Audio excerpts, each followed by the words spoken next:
Heute habe ich hier tatsächlich jemanden zu Gast, der sich selber als Rampensau bezeichnen mag, diesen Titel sicherlich auch im positiven Sinne absolut verdient. Ich habe ihn vor 4 Jahren so auf der Bühne live erlebt. Heute macht er Menschen fit für die kleine Präsentation im Unternehmen und aber auch den starken Auftritt auf der ganz, ganz großen Bühne. Ich begrüße ganz herzlich den Trainer, Keynote Speaker und Autor Robert Spengler. Herzlich willkommen, Robert. Hallo, vielen Dank, Udo, für die Einladung. Ja, hier ist sie, die Rampensau. Na, ich selber bezeichne mich übrigens nicht so. Okay. Wie konnte das hier reinrutschen? Ja, nee, ich werde oft so bezeichnet. Von daher war das im Prinzip jetzt richtig. Ne? Und sicher vielleicht für die Zuschauer jetzt ganz interessant oder die es jetzt lesen oder zuhören dann noch. Die Rampensau ist in der Regel beim Publikum positiv behaftet. Also Rampensau ist einer, der Gas gibt, der hemmungslos ist, ja. Und so würde ich mich schon auch bezeichnen. In der Schauspielerei ist eine Rampensau einer, der sich in den Vordergrund stellt, und das mag man eher nicht so, gerade wenn man in einem Ensemble ist. Ne? Aber ich bin ja Speaker und da bin ich ja eh alleine auf der Bühne, und dann heißt es Gas geben. Also von daher kann ich sehr gut leben mit diesem Begriff der Rampensau. Als Keynote-Speaker geht es ja kaum anders. Und ich glaube, es ist nicht nur in der Schauspielerei so, wahrscheinlich ist es auch im Unternehmen so, wer sich nach vorne spielt, wird gerne mal so gesehen und so betrachtet und ist nicht wahnsinnig positiv behaftet, der Begriff. Aber in deinem Fall ist es tatsächlich im absolut positiven Sinne gemeint. Jemand, der sich vor wie viel 100 Leute hinstellt und versucht, alle mitzunehmen, der kann auch nicht jetzt als graues Mäuschen daherkommen, das ist vollkommen klar. Robert, dein Leben war es ja eigentlich, als wir uns kennengelernt haben, bestand darin, Menschen im realen Leben, teilweise sogar auf der Bühne mit anderen Schauspielern dabei, mitzunehmen, in Kontakt zu treten mit denen, die auszubilden. Und dann kam die große Änderung für uns alle. Wir wurden ins Homeoffice verbannt. Da war es überhaupt gar nicht mehr denkbar. Wie schwierig ist es für dich oder war es für dich damals, sich ja eigentlich neu zu erfinden? Du musstest ja wirklich komplett das Medium wechseln. Und heute, ja, wenn ich es richtig verstanden habe, verdienst du ja mehrheitlich dein Geld mit Online-Trainings und Online-Geschichten, wie das, was wir jetzt machen. Ja, das war für mich natürlich schon ein Schlag ins Gesicht, weil ein halbes Jahr vorher noch hätte ich gesagt, nee, online geht gar nicht. Ich muss die Menschen, die muss ich spüren, die muss ich fühlen. Ich sage sogar auch, die muss ich riechen. Andere sagen, ja, ist vielleicht manchmal ganz gut, dass man die heute nicht mehr riecht. Ne? Aber du weißt, was ich damit meine. Und das Feedback vom Publikum, und das hast halt online so gut wie gar nicht. Also gerade wenn du als Speaker unterwegs bist, du schaust ja nur in dieses schwarze Loch rein, du kriegst nichts mit. Ne? Und das musste ich lernen. Und ich sage auch, äh, es gab keine Alternative. Das heißt, ja, also wenn du überleben willst, ja, also wirtschaftlich überleben musst, ja, dann hieß es anpacken. Und dann habe ich sehr, sehr, sehr schnell auch ein Studio eingerichtet, also mein Büro, das hier da, in dem ich jetzt gerade bin, das ist inzwischen eher ein TV- und Audiostudio, auch wenn es Also, klitzeklein ist.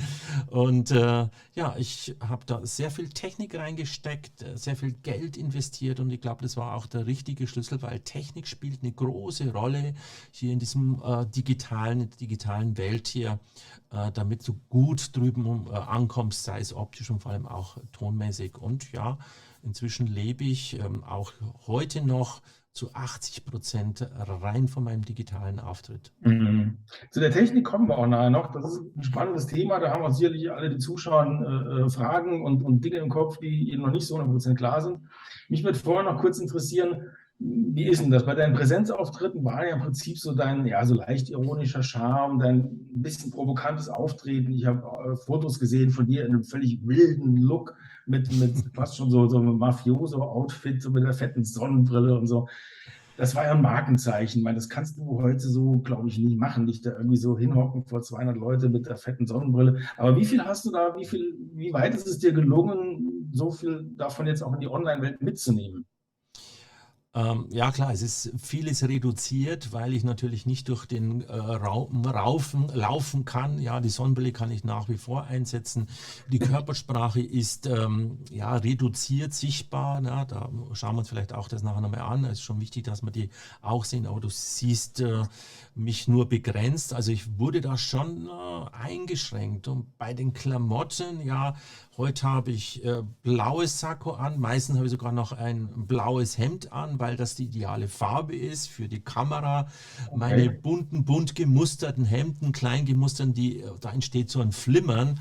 Also im Prinzip haben wir da gleich schon mal einen ersten Tipp dafür. Also wenn super ihr gut, online ja. seid, bitte hier möglichst dezente Farben. Muster dürfen sein, dann sollten sie eher große Muster sein, das darf schon sein. Der beste Weg ist dunkelblau, hellblau, marineblau, azurblau und grau, hellgrau, dunkelgrau, was weiß ich, Anthrazit, dunkelschwarz, grau oder wie auch immer. Das sind so die besten Farben auch. Also Okay, da 50 wurde ich Shades of natürlich Blue and schon, Grey bitte, sozusagen. genau, genau. Also grau ist sozusagen die neutralste Farbe, aber kann natürlich auch ein bisschen langweilig wirken. Okay. Jetzt aber mal so Hand aufs Herz. Ich meine, wir sitzen jetzt hier seit 2 Jahren im Homeoffice und machen ständig hier Google Meet und Zoom und Dings und alles Mögliche. Kaum einer traut sich noch irgendwie so unangekündigt zum Hörer zu greifen, um mal einen anzurufen. Ist ja schon fast verpönt geworden und verabredet sich vorher. Aber hast du den Eindruck, dass die Meetings als solche in ihrer Durchführung und in ihren Inhalten an Qualität gewonnen haben über die 2 Jahre? Ich habe den Eindruck, es ist immer noch der erste Satz, kannst du mich hören? Hallo? So. Ist das besser geworden? Wie ist denn da dein Eindruck? Also, es ist tatsächlich viel, viel, viel besser geworden, weil mit was hatte ich am Anfang vor 2 Jahren zu kämpfen, also auf der Kundenseite überhaupt die Hemmschwellen abzubauen. Also es waren ja so eine große Angst vor der Technik da und dieses mit, kannst du mich hören? Ja, ähm, klar, da sage ich immer eher, nicht nur kannst du mich hören, sondern eher ist die Qualität gut, ja, verstehst du mich Mhm. richtig gut, es ist einfach.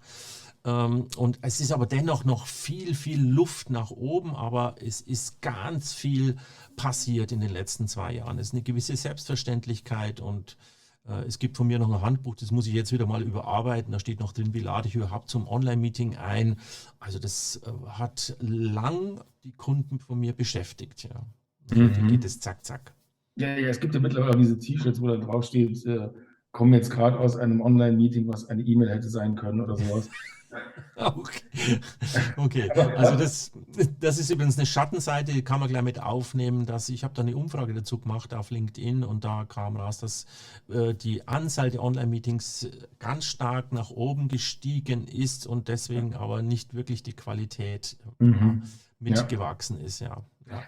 Was sind denn deiner Meinung nach noch immer noch so die am häufigsten begangenen Sünden? Man hat ja am Anfang lustige Sachen so gesehen und gehört, die sind auch schnell in Social Media rumgegangen, irgendwelche Fails so im Hintergrund, was da so aufgetaucht ist und ähnliches. Mhm. Aber momentan denke ich mal, sind wir auf einem soliden Niveau. Aber was passiert immer noch deiner Meinung nach, was nicht so toll ist? Das ist die Leichtfertigkeit, mit der viele, vielleicht gerade die Routiniers, die es gewohnt sind, von einem Meeting ins andere zu gehen, Online-Meeting ins andere zu gehen, dass die irgendwo hinschauen und irgendwo hinsprechen. Das ist so für mich so ein großer Fehler, den ich immer wieder wahrnehme. Und dass viele die Präsentation, wenn man im Bereich der Medien, des Medieneinsatzes bin, dass viele ihre PowerPoint 1:1 aus ihrem Live-Meeting, aus dem 1:1-Meeting übertragen in das Online-Meeting und das geht gar nicht. Das geht nicht. Okay. Was für Änderungen würdest du da vorschlagen oder wo würdest du sagen, kann man generell sich verbessern? Also ich liebäugle jetzt gerade wieder damit, zu Prezi umzuschwingen, weil das einfach viel dynamischer ist und irgendwie spannender. Aber vielleicht führt das dann auch zu epileptischen Anfällen am Bildschirm, keine Ahnung. Also das sind so Sachen, da muss man auch aufpassen, oder? Ja, also Prezi ist sicher ein schönes Tool auch und ich habe jetzt PowerPoint auch nur deswegen genannt, weil es halt das gängigste, bekannteste Klar. ist und Prezi, ja, wie du schon sagst, ist eine gewisse Dynamik. Mir geht es darum, dass wir weggehen, also ganz stark kritisch Blick drauf werfen, wie starte ich überhaupt, ne, in ein Meeting und da passiert eben Folgendes, dass die meisten Präsentationen so starten, es gibt eine Begrüßung und dann ist schon die PowerPoint ganz groß, ja, und auf so einer Briefmarke ist dann der Referent oder die Dozentin in Briefmarkengröße zu sehen und ganz groß steht dort, heute ist der 15. September 1982 oder wie auch immer, herzlich willkommen zu. Nein, das gehört weg, also so Startfolien können weg, genauso die Schlussfolien können weg. Das Wichtigste, das Ehrlichste, glaubwürdigste, dynamischste Argument in einer Präsentation, das bist du mit deinem Bild, mit deinem Videobild. Auf der Bühne fällt es nicht so groß auf, weil das sehe ich beide. Hier, da sehe ich die Präsentation, das habe ich schnell abgehakt, aber hier wird es mir online ja förmlich aufgedrängt, hier in dieses Ding reinzuschauen. Oder wie, das letzte Mal hatte ich ein Kennenlernen-Meeting war das und da stand 20 Minuten Q&A ganz groß, Q&A. Ne? Und dann schaue ich hier immer auf Q&A und dann, wenn das war jetzt, für mich waren das neue Leute, eben kennenlernen und dann war ich sehr zurückhaltend, aber irgendwann nach 20 Minuten hatte ich die Schnauze voll und sage, könntet ihr mal bitte dieses Q&A-Schild wegmachen? Genau. Genau. Ja, da musst du abends auch mal Tacheles reden. Ich fand das ganz spannend, du hast eben gesagt, so mit am störendsten ist immer noch, dass die Leute irgendwie erratisch in der Gegend rumschauen, aber das hängt auch sicherlich viel mit der Kameraposition zusammen. Ich meine, wir kennen alle so diese Klassiker, dass irgendwie dann man das Gefühl hat, einer sitzt die ganze Zeit so da und schaut von oben auf einen herab. Aber was ist denn so der perfekte Winkel? Gerade aus rein 90 Grad auf die 12 oder was ist dann aus deiner Erfahrung heraus so die ideale Kamera? Also tatsächlich, wenn man die Augachse anschaut, sollte hier genau der Winkel, also im rechten Winkel ist, sollte genau die Linse sein, auf die Augachse fallen. Und dann schaust du dem Menschen sozusagen auf Augenhöhe in die Augen. Ne? Also da gibt es. Bitte? Muss ich meinen noch höher setzen, verdammt. Genau, also da gibt es natürlich auch ein paar Ideen und Tipps dazu, aber das ist natürlich ideal. Also wir sprechen von Augenhöhe und das wissen wir, dass wenn wir im persönlichen Dialog sind, auf Augenhöhe sind wir, wenn zwei Menschen gleich groß sind und das ist die ideale Art der Kommunikation und wir gleichen das immer aus, indem wir vielleicht einen Schritt zurückgehen oder einen Schritt näher hingehen, damit der Winkel nicht zu stark abfällt. Ne? Genau. Ja, okay. Das nächste Ding ist natürlich dann der Sound. Man sieht ja immer bei diesen ganzen YouTubern, die diese fetten Mikros da vor sich haben und so riesen Oschis. Braucht man sowas? Muss das sein? Ist das nicht störend, wenn das ständig so vom Gesicht hängt? Oder was benutzt du persönlich? Ich sehe jetzt gerade nichts. Du siehst nichts, also diese Podcast-Mikrofone, so heißen die übrigens, diese dicken, fetten, die wir von Radiosendern kennen und das gibt es ja oft im Blick in Studios und das sind ja Mikrofone, wo direkt reingesprochen wird, wo in der Regel nicht aufgezeichnet, also kein Bild aufgezeichnet wird. Und die haben es ins Online-Meeting reingeschafft, weil die ja einen guten Klang haben, sehr sonor sind und vielleicht auch ganz cool ausschaut. Also ich bin immer wieder, finde es immer klasse, wenn mir jemand gegenüber sitzt und da sehe ich dieses Mikrofon, das hat irgendwie einen Style. Ich selber fühle mich nicht wohl damit und ich tue alles dafür, dass man das Mikrofon nicht sieht. Ich habe ein Richtmikrofon, aber das ist wirklich ein Studiomikrofon, das ist jetzt hier über mir. Wow. Dann kommt es runter, genau, und dann hört man auch sofort eine Änderung des Tones, ne? Ja. Und es muss relativ nah sein, aber es muss nicht direkt bei mir sein. Und also Ton ist übrigens das Allerwichtigste, ein schlechtes Bild können wir verzeihen, auch gar kein Bild können wir eher verzeihen als einen schlechten Ton, wenn es dann wirklich hallt und scheppert und dann wird es einfach anstrengend. Das Blöde ist an der ganzen Geschichte, das Bild kann ich ja selber überprüfen. Ne? Ich sehe es, so sehe ich aus, ja, das passt von der Helligkeit, das passt von der Schärfe her.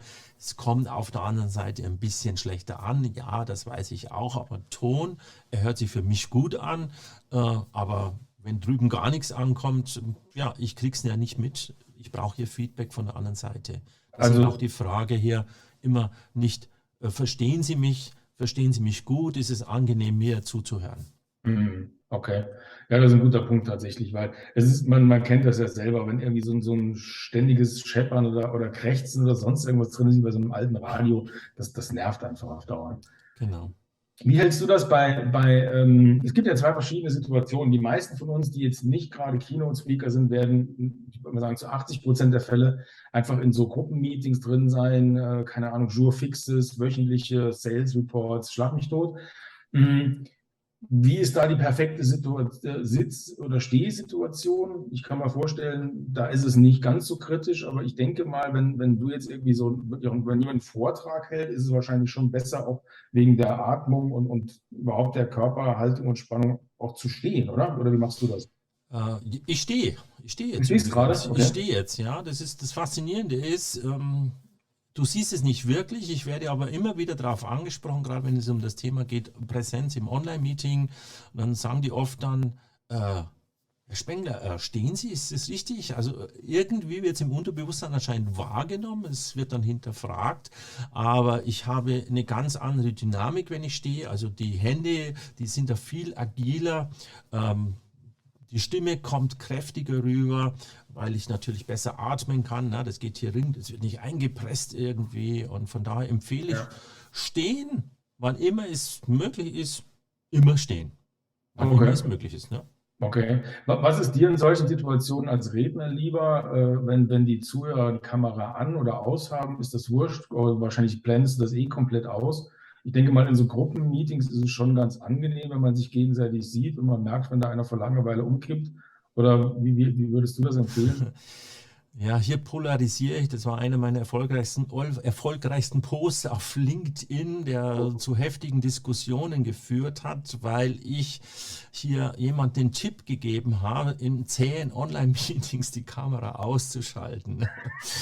Und ich selbst, wenn es die Meeting-Plattform ist, also wo beide Seiten sich die Kameras anschalten können, das ist häufig so. Es gibt ja das Thema Streaming, das sehe ich mein Auditorium nicht. Das ist an und für sich auch die bessere Qualität. Also wenn ich einen Keynote-Vortrag habe, dann wird gestreamt, das wird in exzellenter Qualität ausgeliefert, ja. Und Mhm. das sehe ich in meinem Publikum ohnehin nicht. Ne? Also ich bin es gewohnt, in dieses schwarze Loch reinzugucken.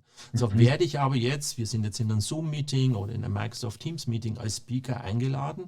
Da bin ich ja so ein Exot, der sagt, schaltet eure Kameras aus, und seid nachher wieder bereit, dann, wenn ich Fragen habe, dann schaltet ihr wieder zu, sondern lehnt euch entspannt zurück, genießt es, macht euch Notizen und wenn es langweilig ist, naja, dann holt euch einen Kaffee oder wie auch immer. Ne?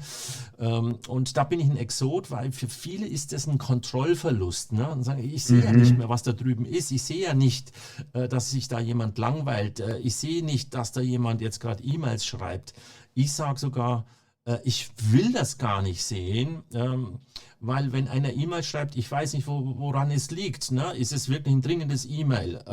Wenn er irgendwelche Notizen macht, auch das habe ich schon erlebt, ja, dass Leute einfach, hey, cooler Vortrag von dem Spengler, hey, das schreibe ich gleich alles mit. Und Ja. jetzt hier in die Kamera schauen und nebenbei schreiben, das geht ja gar nicht. Und deswegen sage ich, wenn ich in der Mhm. ich spreche von der Vortragssituation bin, biete ich meinem Auditorium an, die Kamera auszuschalten. Ist es Mhm. ein Dialog? Da gehört natürlich die Kamera an. Ne? Also das wäre jetzt total daneben, wenn du sagst, ich schalte jetzt meine Kamera aus, ich stelle dir Fragen und nur Robert spricht. Ne? Nee, das gehört sich nicht. Habe ich aber auch schon in Gruppenmeetings erlebt und ich muss sagen, ich persönlich fand das auch eher unhöflich. Ich war bei irgendwie 3 oder 4 Teilnehmern der Einzige, der die Kamera anhatte. Ja. Bei den anderen hatte ich dann so ein Profilbildchen und denke mir so, naja, irgendwie, keine Ahnung, so eine Comic-Katze, mit der will ich jetzt hier eigentlich Hm, hm, hm. kein Meeting abhalten. Aber das war jetzt nur mein persönlicher Eindruck. Du bist ja da wesentlich mehr unterwegs, aber bin ich froh, dass du bestätigen kannst. Ja, also wir müssen es einfach unterscheiden. Ist es ein Austausch, ist es ein Dialog? Und da bin ich dann auf der anderen Seite sogar so frech und sage, Mensch, Herr Leinhäuser, sind Sie gut, schalten Sie Ihre Kamera an. Das fühlt sich jetzt gerade für mich so an, als würden wir Rücken an Rücken miteinander sprechen. Also da bin ich dann auch sehr hart, das fordere ich dann ein. Und da muss dieser Alleinhäuser, der muss dann halt auch eine Begründung haben, warum. Die kommt dann oft Kamera kaputt oder wie auch immer oder ich sehe nicht gut aus. Muss zumindest ein schlechtes Gewissen haben. Ne? Okay, Also da okay, gibt es Tipps und Tricks, dass man auch die Kameras anbekommt. Ne? okay. Cool, das ist ein guter Einwand eigentlich, wenn wir merken. Bei dem, was jetzt so die Hintergründe angeht, das hat jetzt ja nicht jeder unbedingt jetzt so einen schicken, Hintergrund im Büro wie du. Ich meine, du hast ja gesagt, du hast auch wirklich investiert in die Technik und ich denke mal auch, Mhm. was da im Hintergrund hängt, wird mit Bedacht gewählt sein. Das hat jetzt vielleicht auch nicht jeder und es hat auch nicht jeder unter Umständen im Lockdown jetzt auch noch einen zusätzlichen Raum zu Hause, um sich da so ein Ding hinzubauen. Ja, ja. Da drängt sich natürlich die Frage auf, virtueller Hintergrund, macht das Sinn, ist das besser oder lieber die Finger davon lassen? Ich weiß noch, dass ich mein allererstes Zoom-Meeting mit so einem virtuellen Hintergrund, das war so ein Typ in San Francisco, also klassische Silicon Valley-Nummer, der hatte dann irgendwie die Golden Gate Bridge im Hintergrund und dann hat das alles so ausgefranst und der hatte dann tatsächlich aber auch so ein Gewand an, der sah aus wie so Obi-Wan Kenobi, wo dann so die Macht an ihm rausströmt und ich dachte, wow, krasse Nummer. Ist das wirklich so cool? Also ich war da auch so ein bisschen irritiert. Okay, also der beste Hintergrund ist immer der wirkliche Hintergrund, so wie du es bei mir auch siehst. Ne? Also manche schauen dahinter und sagen dann, okay, ist es New York oder so? Das heißt, es kommt etwas Persönliches rüber. Die Lampe, die du da hinten im Hintergrund siehst, die ist inszeniert. Ne? Also das heißt, ich mache schon was. Aber das Ganze soll nicht ablenken. Es soll persönlich sein, aber nicht ablenken. Jetzt nehme ich mal deinen Hintergrund. Das ist schön, das hat eine Aussage, das hat etwas Persönliches. Ähm, Ich nehme das Bild auf und es passt für mich. Es ist jetzt auch so weit gesetzt, dass jetzt nicht irgendwie durch das Bild, durch deinen Kopf hier irgendwie zerteilt wird, ne? Also wenn du ein bisschen anders sitzen würdest, sondern gefällt mir, ist etwas Persönliches, gefällt mir. Dann gibt es noch diese Varianten dieser virtuellen Hintergründe, die du schon angesprochen hast, San Francisco und was weiß ich, wedelnde Palmen und so. Nee, also das passt überhaupt nicht. Und dann sind wir vielleicht auch noch in der Situation, dass manche ja in einem Homeoffice sind, ja, in der Küche. Und das ist halt so. Da ist einer von dem Ehepaar ist in der Küche, der andere ist im Schlafzimmer. Und das ist natürlich etwas Intimes. Das ist dann nichts mehr Persönliches. Das geht dann schon ins Private rein. Da gibt es verschiedene Möglichkeiten. Einmal mit diesem Blur-Effekt, das heißt, es wird so unscharf gemacht, was jetzt bei mir Mhm. übrigens auch ist. Allerdings bei mir ist es durch eine hochwertige Kamera unscharf gemacht. Es ist dann wirklich fließend, also entstehen keine Kanten. Mhm. Aber wer diese Technik natürlich nicht hat, der kann dann diesen Blur-Effekt machen. Und wenn es wirklich so ein Homeoffice-Arbeitsplatz ist, der immer wieder hergenommen wird, dann hilft auch nur so ein Rollo, dass du dir hinter dir runterziehst, an der Decke festmachst, ja, so ein Springrollo, dann hast du einen neutralen Hintergrund, dann siehst du von der Küche und vom Schlafzimmer nichts. Das sind so meine Tipps. Ne? Okay, also Vaters Dia-Leinwand wird wieder reaktiviert und einfach einmal runterziehen. Genau, im Prinzip, ja, ist es so. Ne? Also ich habe ja auch Greenscreen-Technik, ne? Das ist tatsächlich nichts Mhm. anderes als eine Leinwand mit einem äh, Greenscreen, also mit einem grünen Stoff drauf, um Mhm. also auch in eine andere Welt eintauchen zu können. Ja. Mhm. Noch vielleicht eine letzte Frage zur Technik und dann machen wir es auch, packen wir auch, glaube ich, schon langsam zusammen wieder. Ähm, Oftmals hat man ja auch diese Verbindungsprobleme. Was bevorzugst du? WLAN-Anschluss oder Kabelanschluss fürs Laptop? Was ist da besser? Also es ist der Kabelanschluss ist immer die beste Wahl und ich kriege dann oft das Argument, ja WLAN, ich habe mit meiner WLAN auch diese 100 Gigabyte, ne, oder Mbit, jetzt weiß ich gar nicht die Zahl, aber diese große Menge an Datenfluss, das ist zwar theoretisch möglich, beim WLAN gibt es immer wieder so Schwankungen. Das heißt, es sind nur Millisekunden, wo einfach dann plötzlich halt eben nur noch 30 Mbit übertragen wird. Und beim LAN ist es einfach, beim Kabel ist es einfach stabiler. Das heißt, wann immer es möglich ist, Kabel anstecken. Okay. Dann würde ich auch an der Stelle vielleicht sogar tatsächlich schon Schluss machen. Ich will deine Zeit auch nicht überstrapazieren. Ich bin sicher, du könntest noch locker 2 Stunden weiter dozieren und aus dem Nähkästchen plaudern und gute Tipps geben. Aber wir müssen ja auch dann langsam ein Ende finden. Wenn jemand jetzt noch weitere Tipps haben möchte oder sowas, denke ich mal, kann er sich sicherlich irgendwie über LinkedIn oder so an dich wenden. Ja, Eine schau, andere ja, das Frage. Aha, packe das ich ist da mal perfekt. gleich rein da, ne? Das packe ich da Ja, mal da sieht gleich man doch rein echt den hier. Profi. Sehr QR-Code gut. direkt zu LinkedIn. Jede Woche gibt es mindestens einmal in der Woche gibt's einen guten Tipp, ne? Genau, wo du Sensationell. mich vernetzen. Wie machst du das persönlich? Hast du so eine Art Checkliste, die du abhakst, bevor du in größere Meeting reingehst? Ja, ich habe da so eine Checklist, weil es kommt so eine, ja, die Routine hat auch so seine Schattenseiten und da ist dann irgendwie sind noch Programme auf. Also es sind so Checklisten, bevor ich in ein Meeting reingehe, habe ich jetzt alles da, was ich auch wirklich brauche und ist alles abgeschalten, was ich nicht brauche. Und da passieren immer wieder Fehler und ich kann es halt durch so eine Checkliste reduzieren.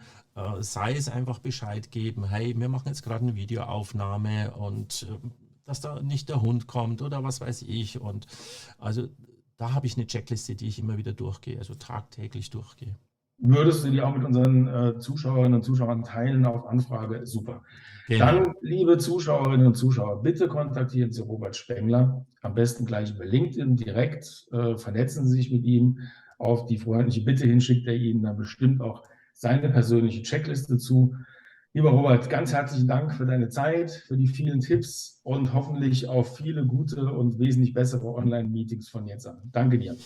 Jo, vielen Dank, auf dass unsere Präsentationen besser werden. Und Meister. Danke dir.